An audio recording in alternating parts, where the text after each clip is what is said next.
그러면 신앙생활 할 때는 이론이 중요한 게 아니고요. 응답을 받아야 되는데 이 말은 성경 몰라도 좋으니까 응답만 받아라 이런 말은 아닌데 우리의 삶을 살아갈 적에 응답이 한 번도 없다. 다 이론은 맞는데 그러면 안 되잖아요.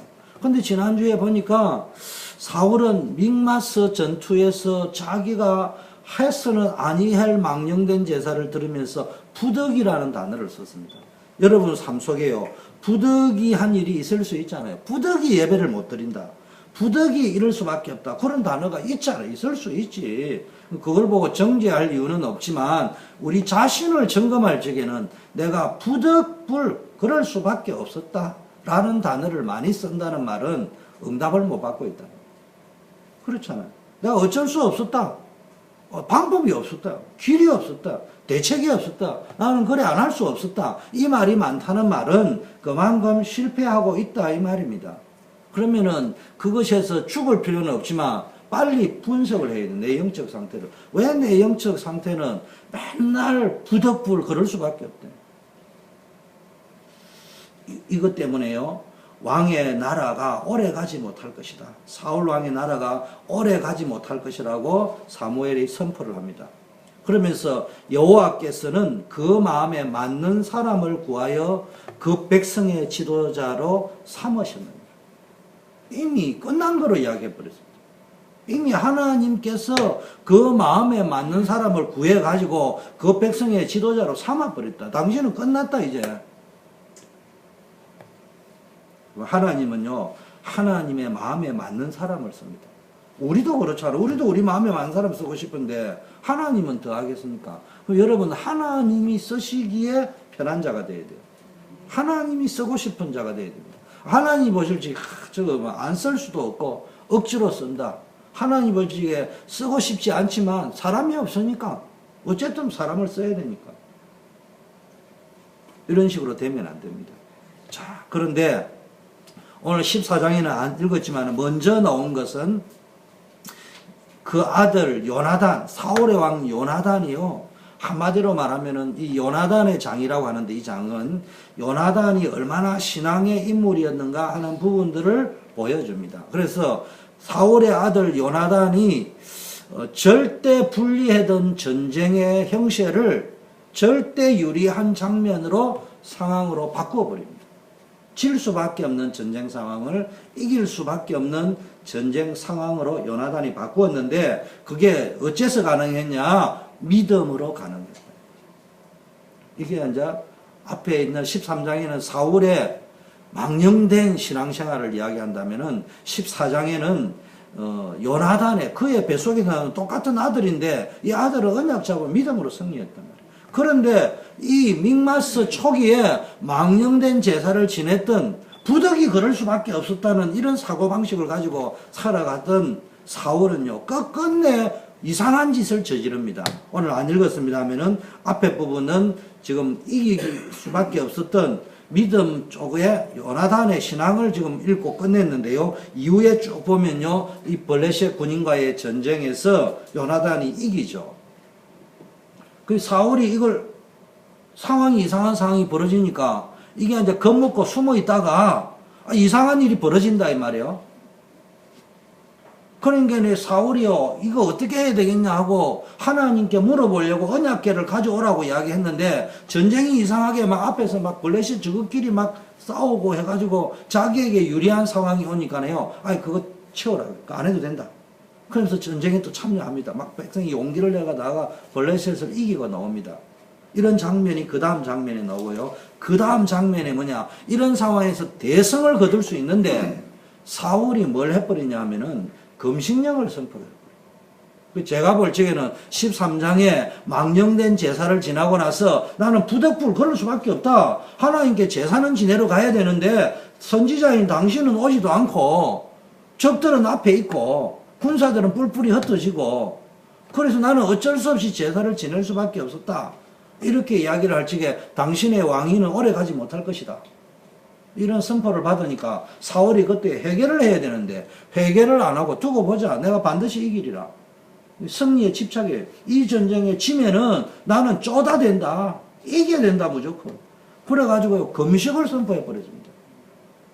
이거는 하나님의 거룩한 전쟁, 요나단처럼 전쟁은 여호와께 속했다, 숫자에 달려 있는 것이 아니다. 하나님이 우리를 위하여 일하면은 숫자에 많고 적음에 상관없이 승리한다. 이런 믿음의 고백으로 나오는 전쟁이 아니고요. 이기고 말 것이다.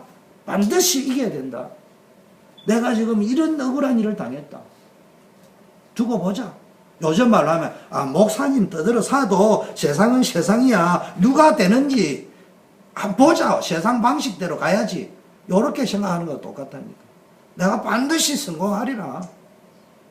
이런 식이에요, 쉽게 말하면. 그래가 막 금식 선포해가지고요, 이제 막 종교적 믿음으로 막 도전하는 거예요.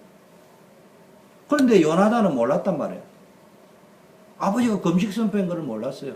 그 전쟁에 막 이기는데, 요나단 때문에 전쟁이 막 이기고 믿음이 전념이 돼가 막 이겨나가는데, 이스라엘 백성이 이제 전쟁에 나가서 다 이긴 게임에 그냥 이제 막 이삭 죽기만 하면 되는 상황인데, 금식이 선포되나니까요, 허기져가지고, 대성을 거둘 수 있는데 적들이 도망갈 때 힘이 있으면 따라잡아가면 되는데 힘이 없는 거예요. 그러다가 또 요나단은 모르니까요. 먹은 거 봐. 내가 이거 조금 꿀을 먹었는데도 막 눈이 밝아가지고 힘이 솟는데 너 왜 그러냐 먹어라 이런. 그 이스라엘은 또 먹었어요. 그러니까 이제 또 죄를 짓는 거 아닙니까? 죄를 짓게 자꾸 만든다.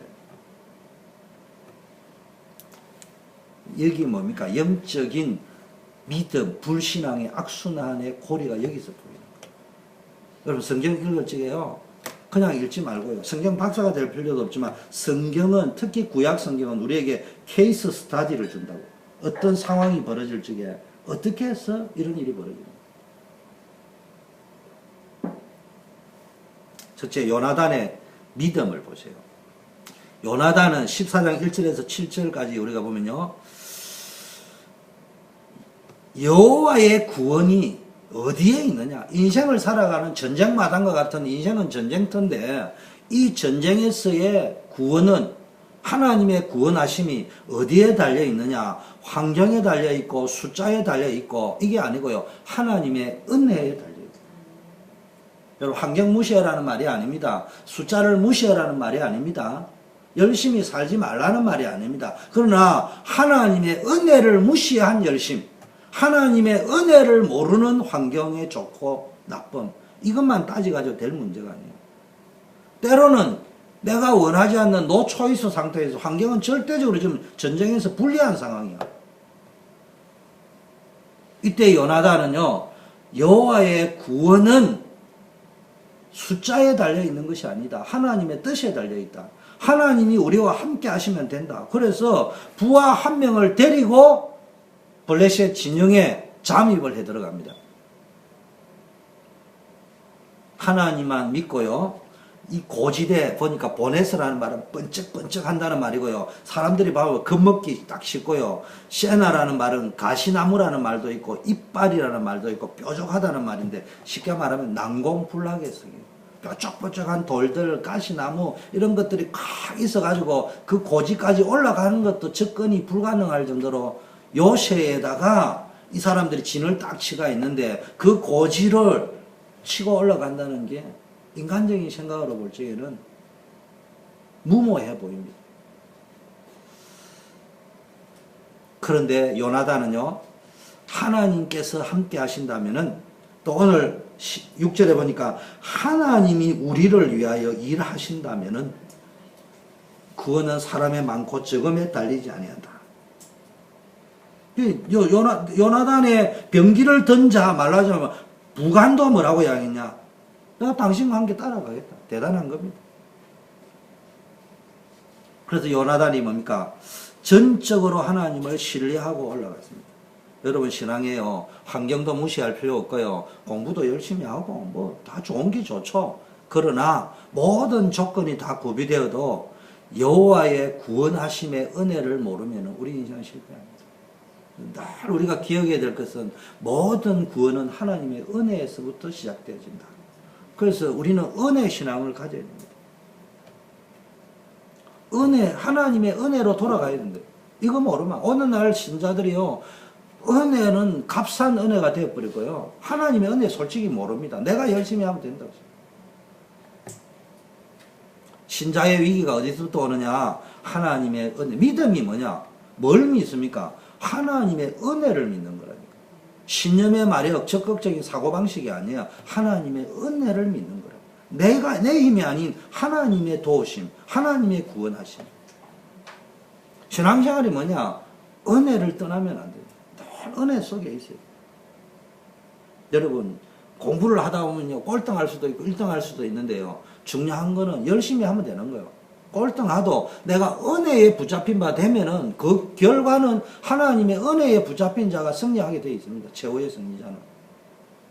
두 번째는 보니까요, 요나단이 이제 결국은 올라갔는데 이 은혜를 의지하고 믿음을 가지고 하나님의 절대 주권을 의지하고 하나님의 은혜를 믿는다는 말은 하나님의 절대 주권을 믿고 올라가니까 승리하게 되는데, 한마디로 말하면 요나단은 하나님께서 그 위급한 상황 속에서도 함께 하신다면은, 문제는 내가 하나님이 나와 함께 하실 수 있는 게 뭐겠냐? 내가 하나님을 전적으로 믿는 것이고 하나님의 도우심과 은혜와 구원하심을 앙망하는 것이다. 그래서요, 믿음이 있는 사람은요, 행동으로 옮길 수 있어요. 결단을 하고 올라갑니다. 어디로 올라갔느냐? 그 사람들에게 건너가자. 그들이 쭉 나옵니다. 그 숨었던 구멍에서 나온다 하고, 그 부대, 그 정관사가 나온다는 말은요, 이미 결정하고 올라갔다는, 어디를 정해놓고 올라갔다는 거예요. 이 내용으로 볼 적에는 이게 뭐 자체 스파이가 숨어 있었던 것인지, 쉽게 말하면은 우리를 도와주려고 하는, 요나단에게를 도와주려고 하는 있든지 아닌지 한글 번역을 가지고는 명확하게 안 읽혀지지만, 중요한 거는 정해난 지정한 곳으로 올라갔다. 자, 어디서부터 승리가 왔느냐? 한마디로 말하면 은혜를 믿는 믿음에서 나왔지만은, 요나단은 승리의 확신을 가졌는데 뭘 가져갔냐? 표징을 가지고 갔다. 오늘 표징이라는 단어가 나옵니다. 이것이 우리에게 표징이 되리라. 10절에 그들이 만일 이같이 말하기를 우리에게로 올라오라면 우리가 올라갈 것은 여호와께서 그들을 우리 손에 붙이셨으니 이것이 우리에게 표징이 되리라 하고. 여러분, 신앙생활은 한마디로 말하면 하나님의 은혜를 구하는 게 첫째라면, 두 번째는요, 증거를 가지고 살아가는 것이다. 교회를 수십 년 다니면서 하나님이 나와 함께하는 증거가 없다. 여러분, 어떤 사업을 시작한다, 중요한 일을 시작할 때 이게 하나님이 나에게 주시는 표징이 뭐냐? 읽어낼 수 있어야 돼요. 우리는 때로는요, 스스로 결정해가지고 선택해가지고 하는 중요한 일도 있을 수 있고요. 때로는 내가 선택하지 않았지만은 가지 않으면 안 되는 중요한 길을 가야 되기도 하고, 한 번도 가보지 않았던 그럼에도 중요한 그 길을 가야 될 때가 있습니다. 이때 여러분이 뭘 가지고 가야 되느냐? 하나님이 말씀하신 증거를 가지고 가요. 신앙생활 증거를 가요. 증거 있는 사람은 사람 말에 안 속아요. 이론에 안 속아요. 환경에 안 속아요. 그건 똥꼬지 부린다는 말하고는 다릅니다. 교회를 수십 년 다니면서요, 하나님이 나와 함께하는 증거가 없고요, 이 일은 하나님이 기뻐한다는 증거도 없고, 그렇게 살아가면 결정을 뭘 가지고 하느냐? 그럼 결정을 해야 된다는 게 중요한 게 아니고요, 하나님이 나와 함께한다는 증거가 뭐냐 이 말이에요. 하나님이 인도하신다는 증거가 뭐냐. 여러분, 믿음 가진 사람은 진짜 불가능 속에서도 가능성의 증거를 가지고 있다. 다른 사람은 천천만만이 안 된다는데 이 사람은 고집을 피우는 것이 아니고요, 하나님이 함께하는 증거를 가진 사람이 볼 적에는 이건 될 수밖에 없다, 이게 보인다. 낙관적으로 생각한다, 비관적으로 생각하지 마라, 적극적으로 생각해라, 이런 말이 아닙니다. 뭘 가냐? 하나님이 전적으로 나와 함께 하신다는 증거. 그럼 말씀 붙잡고 가면 되는 거예요. 증거 중에 최고의 증거가 뭡니까? 하나님의 말씀이 내게 믿어진다면은. 믿음의 사람은요, 증거를 찾습니다. 표징을 봅니다. 환경을 안 본다고요. 환경을 무시하라는 말이 아니고 환경 너머에 있는 하나님이 함께하는 증거, 하나님이 응답하신 증거, 숨어있는 하나님의 계획을 볼 수 있는 증거. 그걸 보려고 자꾸 여러분은 시각을 그쪽으로 떠야 됩니다. 솔직하게 이야기하자면 이렇게 말씀드리는 저도 100% 다 이해하는 건 아니잖아요. 100%를 다 이해할 수 있는 건 아니잖아요. 그러나 그쪽 방향으로 내 모든 오감각을 집중시키는 거예요. 그게 없으면 시작하면 안 되는 거예요. 그런데 어쩔 수 없이 시작을 해도 계속 없이 하나님의 증거가 뭐냐, 사인이 뭐냐, 그걸 읽어내려고 해야 됩니다. 그걸 안 읽어냈는데 응답이 올 수 있어요. 그거를 소발의 치잡기라고 합니다. 우연히 온 겁니다. 그것도 응답이 아닌 건 아니지만 그 응답은 내 인생을 변화시킬 수 없어요. 우연의 일치일 뿐입니다. 그것도 감사하죠. 우연히 내게 나는 생각도 안 했는데 차가 한 대 생겼다. 감사한 일이죠. 집이 한 개 생겼다. 감사한 일이죠. 좋은 일이 생겼다. 감사한 일이죠. 그러나 평생 그런 식으로 살아가면 안 된다고. 우리 속에 딱 뭐가 있냐. 하나님 어떤 응답이 올 적에는 그 앞에 증거가 따라와서 항상 하나님이 주시는 증거는 이런 것이구나. 그럴 적에 다음에 판단하고 선택하는 기준이 또 생기는 거예요. 그러면 그 다음에 할 적에도 내가 사람 말에 속지 않습니다. 한국에도 이번에 나가니까 다 저를 위한 말이겠죠. 이런 소리 저런 소리 다 하는데 보니까 기준이 뭐냐? 세상적인 기준이야. 그럼 가만히 들어보면 그 말이 일리 있지. 그 말 따라 움직이면 나는 죽는 거예요. 내가 이렇게 보면서 속으로 말은 안 했지만 이제는 다 큰 제자들인데 청년도 아닌데 천년총각도 아닌데 잘못하면 무시한다 할 거고 그냥 들어는 주면서 속으로 저런 식으로 수십 년 살아가면 안 되는데 집을 사고 팔고 어쩌 사업을 하고 경기가 좋고 나쁘고 어째 그런 거는 민감한데 하나님이 나에게 주는 증거는 그러니까 경기 좋다는 말을 가지고 주식을 이거 사고 저거 사고 뭐만 것 때만 것 다 해가지고 쫄딱 힘들고 어렵고 왜 그런 짓을 당하냐. 하나님이 나는 한 번도 그래 살아본 적 없다. 그렇다고 신문을 무시해 본 적도 없다. 그 기준이 뭐냐. 아니 신자가 뭐 답답하다고 부동산 경기 보면서 집 사고 주식 사고 하냐. 네가 돈 벌어야 될 이유 있냐. 집 사야 될 이유 있느냐. 지금 팔아야 될 이유 있느냐. 이유 없으면 하지 마. 집값이 아무리 비싸도 이유 없으면 팔지 마. 집값이 아무리 싸도 이유 없으면 사지 마. 미쳤나. 왜 하려고 하냐. 나는 지금까지 그래 살아본 적이 없다. 그러니까 없어도 큰 부자는 아니지만 너네처럼 힘들게 살지는 않는다. 중요한 거는 그것도 내 생각도 아니고 그것도 내 생각이랑 그것도 틀린 거예요.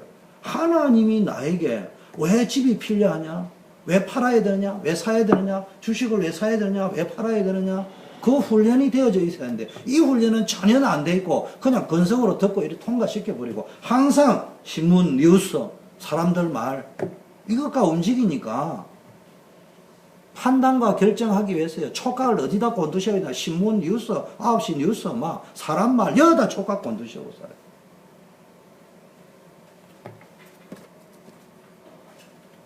내가 죽으라고 이래도요. 하나님이 나를 위하여 일하시면 근원적으로 해결이 되어버립니다. 내가 죽으라고 해도 하나님이 나를 위하지 않으면 억지로 해야 됩니다. 응답을 만들면 안 돼요. 하나님이 응답을 주실 수밖에 없도록 만들어요. 세 번째. 이런 상황이 된 게요. 요나단이요. 믿음으로 함께하고 구원은 하나님의 은혜 손에 달려있다. 그리고 하나님의 증거가 있다. 그 증거 붙잡고 하나님의 은혜와 하나님이 나와 함께하는 증거를 가지고 쫙 올라가니까 어떤 일이 벌어졌냐. 믹마스 전투에서요. 질 것 같은 전쟁에서 승리하게 됩니다. 요나단 한 사람의 믿음으로 얻어진 값진 승리의 전투입니다. 여러분 교회도 마찬가지예요.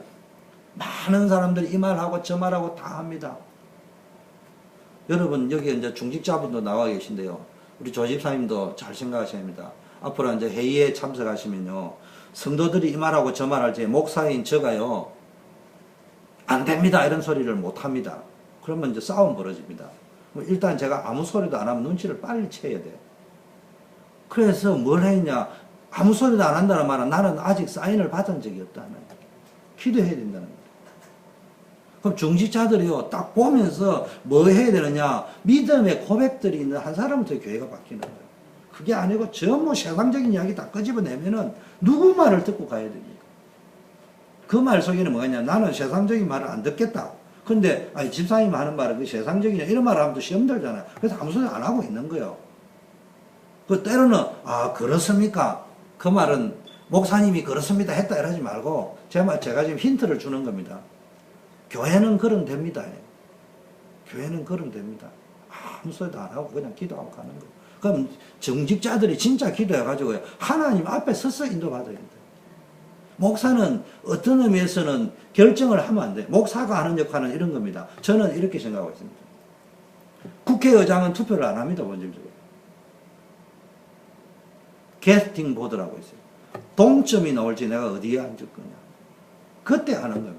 목사는 뭐 전혀 내 생각도 없는 것처럼 이렇게 쭉 움직이고 성도들이 하다가 무엇이 팽팽한 상황이 벌어질 적에 내가 마지막으로 그러면 목사님이 한번 결정을 하셔야 할 적에 내가 캐스팅 보드를 하는 거지. 밑도 끝도 없이 내가만 나서가지고 말하고 막 이렇게 하는 뭐 그런 교회도 들어 있습니다만은 우리 교회는 그렇게 안 해갈 거예요. 왜냐? 우리 성도들이 판단하고 선택하고 결정하는 훈련을 시켜줘야지. 내가 막 다 알아서 해버리면 나도 완벽하라는 법도 없고. 또 성도님들도 너무 막 겁먹을 필요 없어요. 시행착오를 해봐야지. 선택을 해가지고 제대로 됐구나 안 됐구나 하나님 응답을 우리가 찾아냈구나 못 찾아냈구나 훈련을 받아야 됩니다. 그래서 훈련은 받을 수 없어요. 시행착오를 해봐야 알지.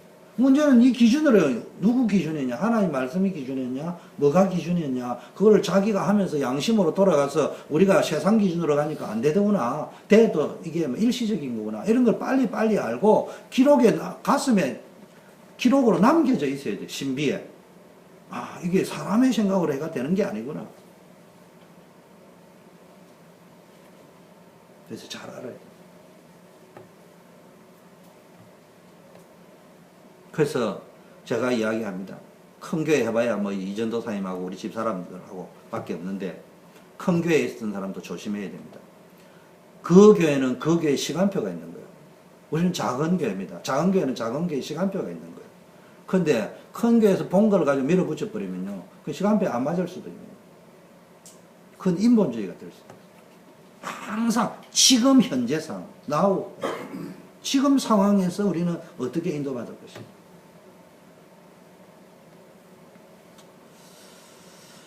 여러분 우리가 믿음으로 반응하지 아니하면요 하나님은 역사하지 않습니다.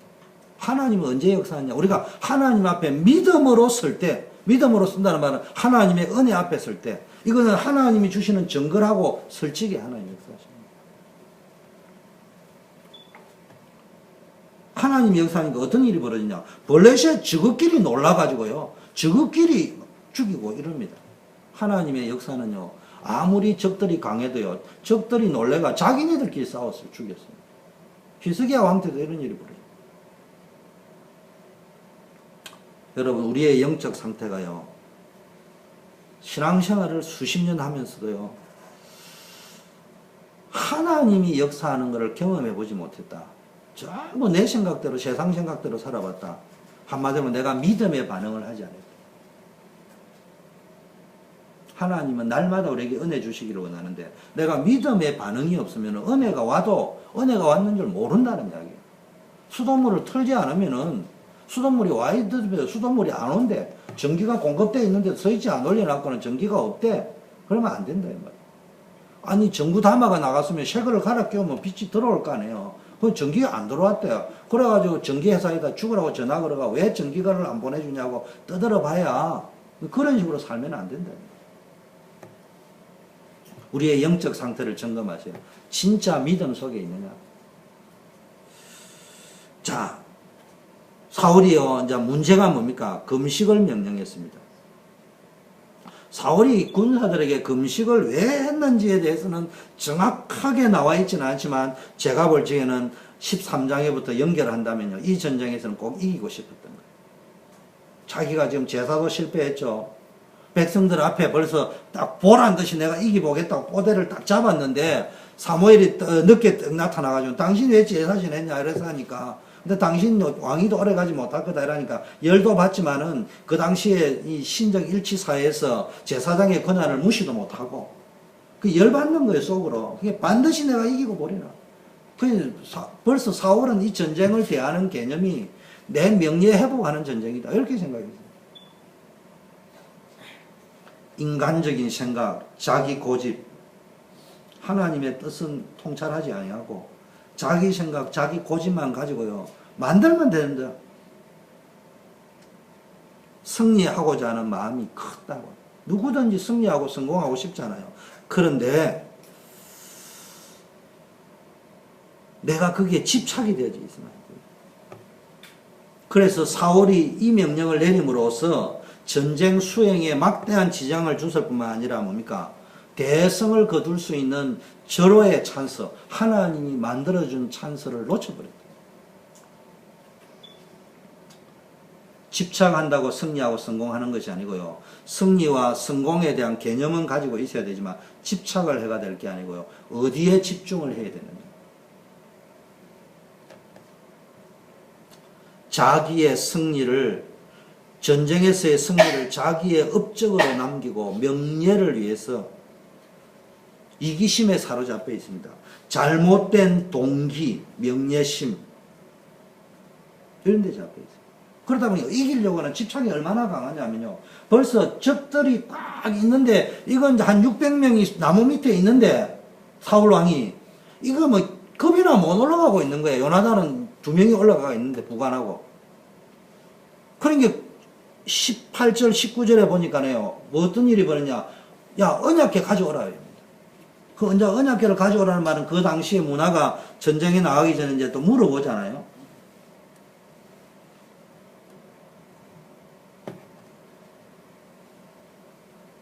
하나님의 궤를 이리로 가져오라. 아히야에게 말합니다. 그때 하나님의 궤가 이스라엘 자손과 함께 있습니다. 얼마나 이기고 싶으면 언약궤를 가지고 왔다니까. 그런데 20절에 보니까 사울과 그와 함께 모든 백성이 모여 전장에 가서 본즉 블레셋 사람이 각각 칼로 그 동물을 침으로 크게 혼란하니까요. 뭡니까? 어떤 일이 벌어졌냐? 사울이 제사장에게 이르되 뭡니까? 19절에 내 손을 거두라. 아히야에게 그래 할 필요 없다. 이런. 언약궤를 가져가라 했다가 됐다고 했다가 하여튼 이기는 데만 집착한 것이지. 그게 지금 뭐 상황이 안 풀리니까 언약궤 가져오라 합니다. 물어보지 않으니까 이거 어떻게 해야 될 건지. 근데 보니까 블레셋이 저것끼리 막 하는데 상황이 유리하게 바뀝니다. 그러니까 야 됐다. 지금 상황이 그런 시간이 아니다. 적들이 막 저것끼리 싸우는데 우리가 때를 보고 올라가야지 우리도. 이론적으로는 맞는 이야기죠. 이론적으로는 세상적으로 맞는 이야기 아닙니까? 안 될 줄 알고 기도하려고 하다가 눈 뜨가 보니까 잘 돌아가. 이때는 또 일하러 가야지. 맞는 말처럼 보이는데 사울이 맨날 이러면 신앙이요. 이런 식으로 살아가는 거예요. 지속이 안 됩니다. 한마디로 사울의 신앙관, 예배관, 언약관은 뭐냐? 자기 욕구를 이루기 위한 수단이에요. 이걸 보고 기복주의라고 합니다. 무속주의라고 합니다. 이런 식으로 살아가는 거예요. 여러분, 목사인 저 속에는 이런 거 없는 것 같습니까? 있습니다. 우리는 남 비판해라고 이 설교하는 게 아니고요. 내 속에 이런 게 뿌리가 있다니까. 뿌리 내려져 있다니까. 각인되어져 있다니까. 체질화되어져 있다니까. 나는 없어. 없다고 할 적에 보세요. 돌멩이 깔아놨는데도 풀이 와가지고 다 돋아나잖아요. 그럼 언제 가라지가 떨어져가 뿌리를 내리고 올라올지 모른다니까. 그걸 내가 늘 점검하고 살피는 게 신앙생활이 영적으로 깨어있는 거라니까. 자, 이래 되니까 어떤 일이 벌어집니까? 죄인으로 요나단이 뽑혀버렸어요. 군사들이 나중에 보면 다 죄인이 되어버립니다. 자, 블레셋 군사들을 추격하던 이스라엘 백성은 더 이상 배가 고픈 것을 참을 수가 없잖아요. 요나단이 또 이야기합니다. 내가 이 꿀 하나 먹었는데도 이런데. 이 사람들이 이 사울의 명령도 어겼지만요, 가축을 도륙해가 먹으면서 피째 먹었습니다. 워낙 배가 고프니까. 근데 레위기에 피째 먹지 말라고 되어 있거든요. 율법에도 어긋나게 되어 있습니다. 이때 사울은요, 평생 안 드리던 제사를 드립니다. 웃깁니다. 36절에 보면 사울이 여호와를 위하여 단을 쌓았으니 이는 그가 여호와를 위하여 처음 쌓은 단이었더라. 이 전쟁에서 얼마나 이기고 싶은지. 근데 이제 전쟁이 이길 것 같으니 또 단을 쌓아 쭈라고 하는데 그때 뭐 합니까? 백성의 죄를 사해달라고 단을 쌓습니다. 금식 선포한 자기가 이기고 싶은 그릇된 동기에선 자기의 중심은 회개 안 하고요. 나는 아무 문제 없고 백성들이 문제 있다. 그래서 이제 금식을 어겼다 여기니까 내가 볼 때는 이 제사도 잘못된 제사예요. 무슨 제사냐? 이게 딱 보니까 대성의 조짐이 보인단 말이야. 그러니까 때는 요때를 하나님께 기도해가 대성을 하게 해달라고 했는데 문제는 자기가 지금 금식령을 내려놨어. 그 먹지 말아 해야 되잖아요. 근데 상황이 안 먹으면은 대성을 놓쳐. 그러니까 지금 무슨 제사를 지내냐? 백성의 죄를 회개하는 제사를 지내. 상황이 안 맞는 이야기를 하고 있습니다. 여러분, 첫 단추가 잘못 끼워져 있으면요. 와이셔츠 첫 단추가 잘못 끼워지면은 결국은 저도 새벽기도 급하니까요. 와이셔츠 단추를 그냥 이래 꼽아 간 적도 있어. 그래가 나중에 보니까 이게 밑에 막 하고 가운데는 붕 떠가 있고 이렇게 메고 새벽기도를 했는데 본 적도 있는데 와이셔츠 단추가 첫 구멍이 안 맞으면 안 맞게 됩니다. 이게 사울이 지금 첫 단추가 안 맞으니까 계속 악순환의 행동을 하고 있습니다. 근데 자기는 믿음의 행동이라고 한다니까. 그걸 종교생활이라 합니다. 여러분, 형식과 외식, 기복주의 이런 데 빠져 있고요. 이런 사람들은요, 자꾸 영적으로 무지합니다. 그러니까 판단력, 영적 판단력, 통찰력이 없어진단 말이에요. 그러다 보니까 어떤 일이 뭡니까? 이겨놓고도 결과적으로요, 하나님과 백성들 앞에 신임을 잃어버렸어요. 사울 왕은. 이기고도 하나님께도 버림당하고 백성들에게도 신망을 놓쳐버립니다. 이게 뭡니까? 자기 중심적인 생각과 집착에서 나오는 결정과 판단력은 결국은 뭡니까? 이런 결과를 초래합니다. 자기 명예를 높이기 위한 전쟁, 자기 동기 야망을 채우기 위한. 저는 목회를 하면서요, 이런 제가 가지고 있는 목회관을 누가 말해라면 지금이야 뭐 나는 아무 문제가 없는데 들으려고 하는 사람이 벌지게 물어보겠죠. 주목사 교인이 몇 명이냐? 한 1000명 됩니다 이러면 미국에서 그래도 강의 한번 해봐라 이러겠죠. 지금은 네 강의는 듣고 싶지도 않다 이런 말할 수도 있겠죠. 그러나 어느 날 내게 기회를 준다면 나는 말하고 싶은 간증이 있어요. 목사로서. 무슨 목회할래? 타이밍 목회. 타이밍 목회. 하나님이 주신 타이밍을 놓치지 않는 목회. 밀어붙이는 목회 말고 만들어가는 응답 말고 와 있는 응답을 놓치지 않는. 그래서 나는 3C 찬스, 초이스, 챌린지. 찬스를 먼저 봐라. 말씀 속에 은혜 속에 있으면 하나님이 주신 시간표가 보인다. 그게 타이밍이요. 찬스를 다른 말로 타이밍이요. 그때 이때가 하나님의 때다. 선택 내가 하는 거예요. 증표를 가지고 증거를 가지고 그때 하는 결정이 챌린지가 되는 거예요. 밀어붙이는 챌린지가 아니고 하나님이 주시는 도전이 되는 거예요. 나는 삼시 내게 언제 목회에 간증이라면 그거 하고 싶어. 그게 신앙생활의 전부다입니다. 뭐 교회 부흥시키고 계신 분은 누구든지 있지. 그런데 교회 부흥이 안 되고 안달이 날 정도고 수단 방법 안 가려야 되고 해야 될 거를 하지 말아야 되고 그렇게 까면서 집착을 하고 싶지는 않아요. 하나님과의 올바른 관계를 먼저 해요.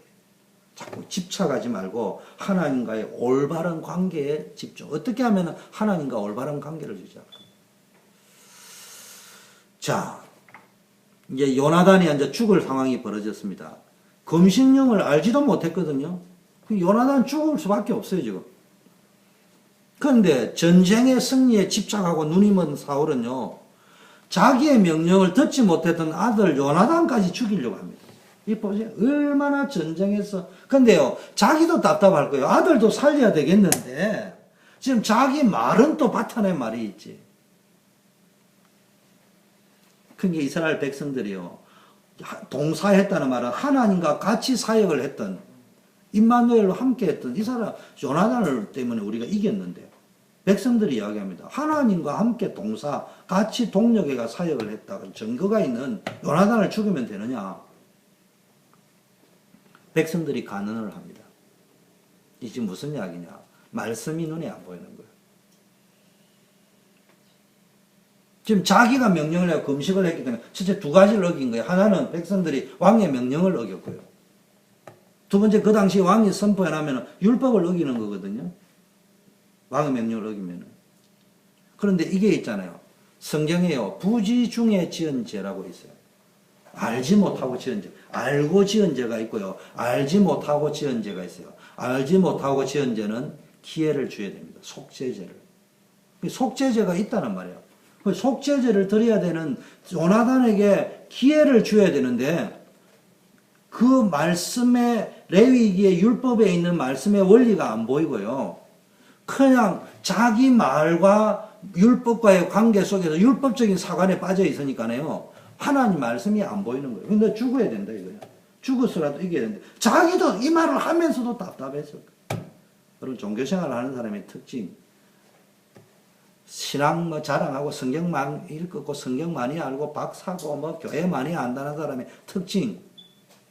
자기 스스로 충돌 현상이 옵니다. 자기 이론과 현실의 충돌이 옵니다. 답을 못 찾습니다.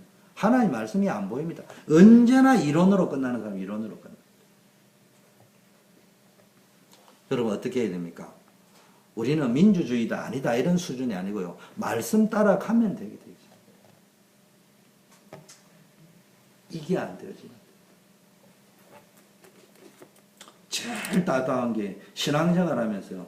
하나님의 말씀이라고 하면서 자기가 붙잡은 말씀 때문에 자기 생각하고 상충이 오게 되어 있다. 그럼 말씀 따라가면요. 하나님의 소원이 내 소원 되고 내 소원이 하나님의 소원 되게 되어 있습니다.